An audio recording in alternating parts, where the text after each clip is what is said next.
Video amatir merekam saat sejumlah mahasiswa marah akibat petugas kepolisian melepaskan tembakan gas air mata. Nadiem Anwar Makarim ditetapkan sebagai tersangka kasus Ferry Irwandi yang disebut-sebut akan diperkarakan TNI. Masih banyak warga yang merasa hidup mereka tak ikut terangkat. Jadi artinya mereka itu punya kaki tangan di dalam Iran itu sendiri.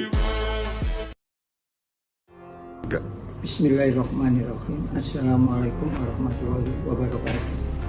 Dalam konten video ini merupakan ringkasan analisis dari mahasiswa yang saya ampu, yaitu dari mata kuliah Bisnis Digital dan Intelijen Bisnis.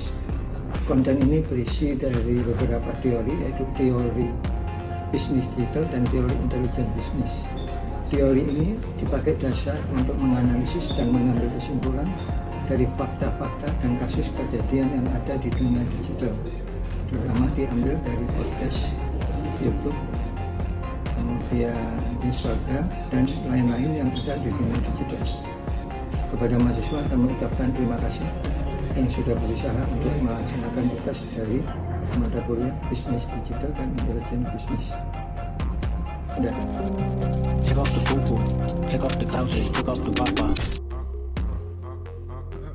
Assalamualaikum warahmatullahi wabarakatuh. Bapak Masrul dan teman-teman, saya Zaki Budi Satrio dengan akhiran NIM 089 akan menjelaskan hasil dari analisis saya mengenai video-video yang berkaitan dengan bisnis digital dan intelijen bisnis. Saya harap apa yang saya sampaikan akan dapat dipahami dan bermanfaat untuk kita semua, amin. Baiklah, tanpa berlama-lama kita mulai saja pembahasannya. Take off the fufu, take off the clouds, take off the papa. Cak Nun menekankan pentingnya membedakan antara negara dan pemerintah.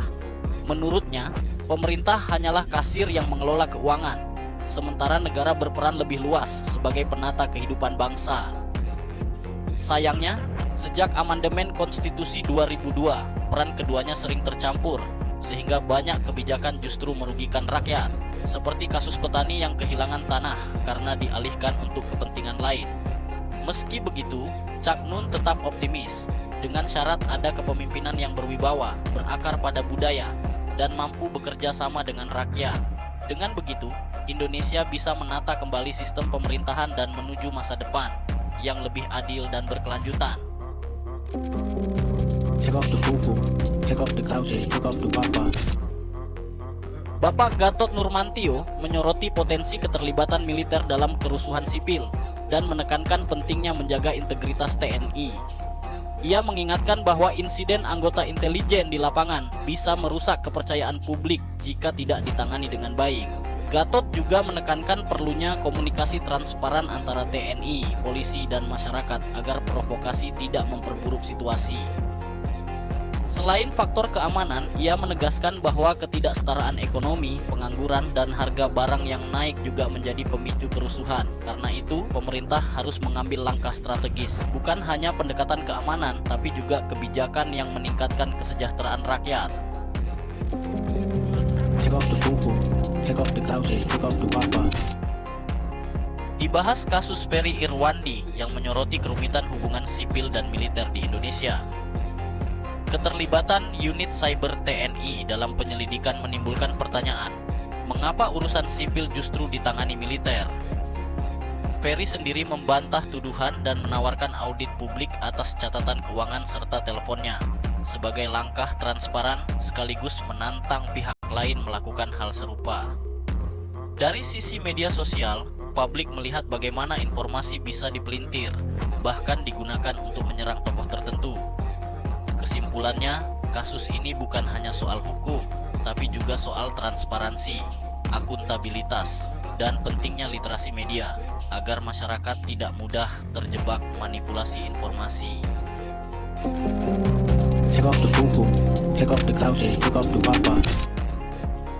Kisah inspiratif Debbie Nuraisa, seorang sopir truk wanita asal Wonogiri yang dijuluki penakluk jalanan lintas Sumatera.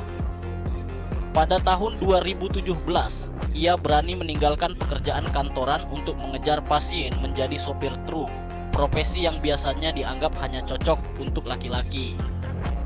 Dengan keahliannya, Devi sukses menaklukkan jalur-jalur ekstrim, termasuk tanjakan Sitinjau Lawik di Sumatera Barat yang terkenal menantang. Selain itu, ia juga aktif sebagai content creator, membagikan pengalaman hidupnya di jalan dan memberi motivasi kepada banyak orang.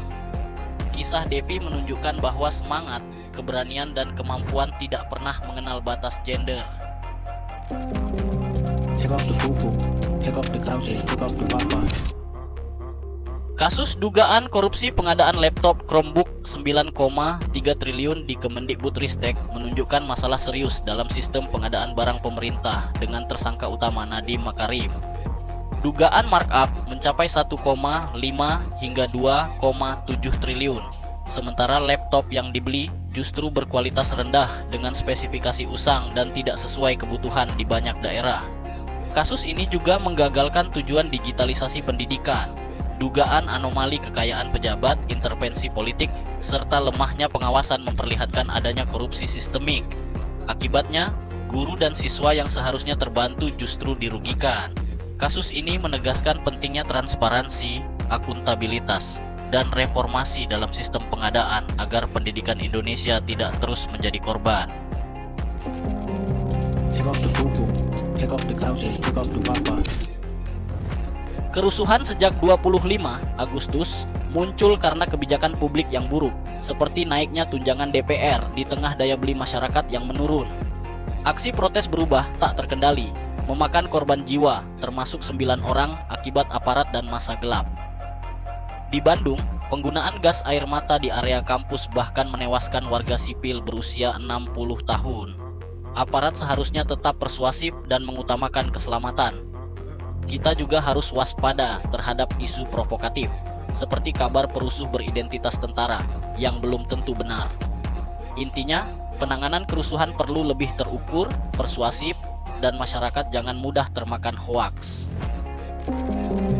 Take off the fufu, take off the clouds, take off the papa. Irjen Purnawirawan Yohanes Wahyu Saronto yang menyoroti pentingnya peran intelijen di era digital. Indonesia kini menghadapi ancaman cyber serius, mulai dari ransomware, pencurian data, hingga serangan terhadap infrastruktur vital. Karena itu, kolaborasi antar lembaga seperti BIN dan BSSN sangat dibutuhkan. Alat cyber dan penerapan smart intelligence berbasis AI serta big data harus segera dikembangkan supaya tidak ketergantungan. Beliau juga menekankan bahaya radikalisme, judi online, dan game online yang merusak generasi muda. Untuk itu, regulasi, pendidikan, dan kerjasama internasional harus diperkuat agar Indonesia siap menghadapi perang cyber. Take off the fufu, take off the clouds, take off the papa. Webinar ini membahas pergeseran intelijen ke era digital, di mana ancaman tak lagi sebatas senjata, tapi juga serangan cyber, terorisme lewat media sosial, dan perang informasi. Para ahli menyoroti 4 kegagalan intelijen, yakni pengumpulan, analisis, rekomendasi yang diabaikan, dan kontra operasi. Intelijen Indonesia unggul di lapangan, namun lemah dalam analisis sehingga butuh transformasi. Selain itu, konsep surveillance capitalism jadi ancaman besar karena data pribadi bisa dicuri dan disalahgunakan. Kesimpulannya, intelijen digital menuntut analisis tajam, koordinasi antar lembaga, serta kesadaran masyarakat demi keamanan nasional. Take off the fufu, take off the clouds, take off the papa. Demikian presentasi yang dapat saya sampaikan. Terima kasih atas perhatian dan waktunya. Wassalamualaikum warahmatullahi wabarakatuh.